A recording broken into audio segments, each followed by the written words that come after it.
সালাত, সিয়াম, হজ, যাকাত, তাসবিহ, তাহলিল সবকিছু হবে রসুলের তরিকায়। শবে বরাত বিদআত, হালুয়া রুটি বেদাত, কুলখানি বেদাত, কিয়াম মেলাদ চেহলাম বেদাত, এগুলি বেদাত, এগুলির সাথে কোনো সম্পর্ক নেই।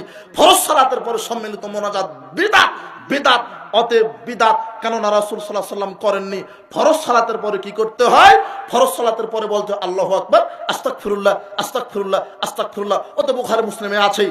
বুখারীর হাদিসে 843 নম্বর হাদিসে আছে, রাসূল সাল্লাল্লাহু আলাইহি ওয়াসাল্লামের নিকটে এক গরীব ব্যক্তি এসে বলেন, আল্লাহর নবী, ধনী ব্যক্তি তো হজ করে নেকি নিয়ে নিল, যাকাত দিয়ে নেকি নিয়ে নিল, আমরা তো ধনীদের মতো নেকি ইনকাম করতে পারি না, ইবাদত আমল বলে দেন।